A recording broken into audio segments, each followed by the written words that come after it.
রাস উৎসব বাংলার বিভিন্ন জায়গায় হয়। শহর কলকাতার কাছে এমন একটা জায়গায় এসেছি, রাসবাড়ি।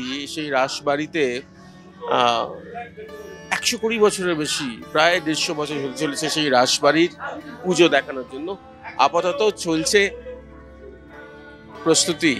আজ এই যে দেখছেন সিংহাসন, এই সিংহাসনেই দেবতার অধিষ্ঠান হবে। এইটি কিন্তু একেবারে পুরোটাই রূপো দিয়ে তৈরি।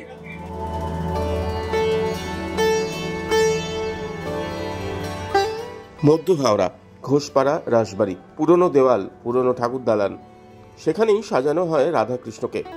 রূপোর সিংহাসন, ধোয়া মোছা পুতুল সাজানো, সবই করেন পরিবারের মানুষজন। 120 বছর হয়ে গেছে রাস। এই যে ঘোষপাড়া রাসবাড়ি বললি আপনার দেখবেন লোকে বলে যে হ্যাঁ এইখানে রাস হয়।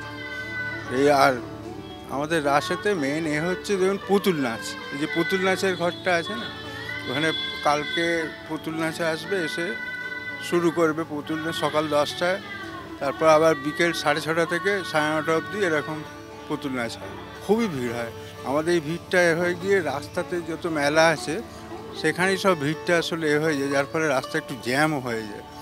ওটা ঠাকুর আমাদের রূপোর সিংহাসনে বসানো হয়, ওটা ভেতরেই থাকে ঠাকুরের গর্ভ যেটা, ওখানেই থাকে না। ওখানেই রাসের সময় আমাদের এই রাস পুজোটা হয়, তো রাস পুজো এই যেটা 5টা থেকে হবে, ওটাই বাইরে এসে ওখানে পুজোটা হবে। আর কাল থেকে আমাদের ঠাকুর এই রাসমঞ্চটা আছেন এইখানে কিন্তু বিকেলবেলা উঠবে, যতক্ষণ এই পুতুল নাচ হবে ততক্ষণ থাকবে, তারপরে পুতুলের শেষ হলে আবার নামিয়ে আমাদের এতে চলে আসে। এই হচ্ছে আমাদের রাসের মেন। 1897 সালে ঈশ্বর প্রিয়নাথ ঘোষ মশাই এটা প্রতিষ্ঠা করেন।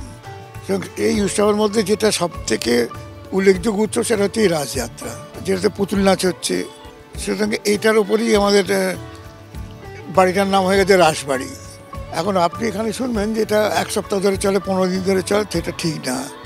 সেটা এখানকার মানুষ বলেন। অ্যাকচুয়ালি পুতুল নাচটা হচ্ছে মেন অ্যাট্রাকশন। সেই পুতুল নাচটা কিন্তু 4 দিনই হয়, এবং এই 4 দিন কিন্তু আমি জেনে এসেছি আমার বাবা কাকাদের কাছ থেকে যে এটা শ্রী প্রিয়নাথ ঘোষ মশাই সেই 4 দিনই করতেন। আর প্রিয়নাথ ঘোষ মশাই যে 4 জন যে পুতুল নাচওয়ালাদের উনি এখানে নিয়ে আসেন পুতুল নাচ করার জন্যে, তারাই কিন্তু বংশ পরম্পরা এখনও আসছে। এই সময় কিন্তু যেই ছিল সানাই, এই যে সানাইটা বাজছে এটা এখন রেকর্ডে বাজছে, এটা কিন্তু রেকর্ডে বাজতো না। আমাদের একটা নহবতখানা ছিল, সেই নহবতখানাতে সানাই বসত। এরপরে নহবতখানার রাস্তা খুব কাছাকাছি হওয়া, এবং আমাদের এখানে থেকে ওভারহেড ইলেকট্রিক্যাল লাইন, এই ওভারহেড ইলেকট্রিক্যাল লাইন আর নহবতখানা এত কাছে যে নহবতখানার 3 তলাটাকে ঠিক মতন মেরামত করা যেত না। এই যে নহবতখানার 3 তলাতে একটা ফাটল ধরে, তো আমরা নিজেদের মধ্যে ঠিক করি যে এই ফাটল ধরা নহবতখানা যে কোনো সময় ভেঙে পড়তে পারে। তখন কিন্তু যে ক্ষয়ক্ষতি হবে, যাদের উপর 2500 মানুষের উপর পড়বে, কেউ মারা যাবেন কি মারা যাবেন না সেটা বড় কথা নয়। এই অ্যাক্সিডেন্টের এই সমস্ত দায়ভারটা আমাদের নিতে হবে। আমরা নহবতখানাটাকে ডিমলিশ করি। রাসের পরে আমাদের 1 দিন বা 2 দিন যাত্রাপালা দেওয়া হতো, কিন্তু এই যাত্রাপালাটা বহুকাল বন্ধ হয়ে গেছে। বন্ধ হয়ে যাওয়ার একমাত্র কারণ হচ্ছে, আপনার বয়স আমার তো অনেক কমই জানি, বুঝতেই পারছি, আপনি এখন পাড়ায় পাড়ায় যাত্রা দল দেখতে পাবেন না। কিন্তু তখন কিন্তু আমাদের পাড়ায় পাড়ায় যাত্রা দল ছিল, মানে আমাদের এখানে 3টে যাত্রা দল ছিল। এখন কিন্তু সেই যাত্রা দল নেই।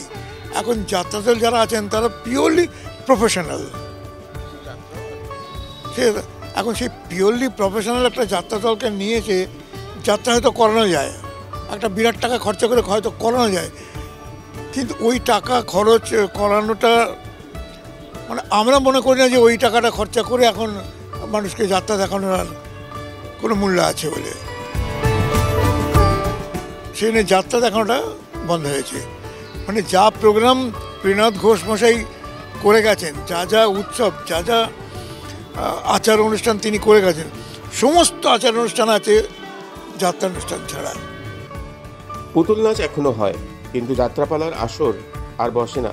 এটাই যা বদলেছে, বাদবাকি সব এক রীতিনীতি এই রাসবাড়ির রাসমেলায়।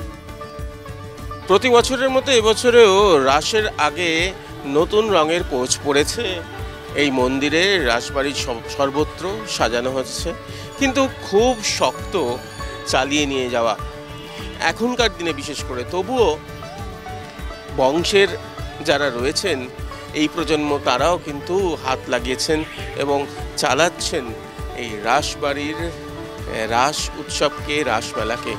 যাত্রা বন্ধ হয়েছে ঠিক কথা, কিন্তু এই রাস যাত্রা এগিয়ে চলেছে আগের মতো, ঠিক আগে 100 বছরেরও আগে যেরমভাবে হতো সেরমভাবে। সুরহিতের সঙ্গে প্রীতম দে, ক্যালকাটা নিউজ।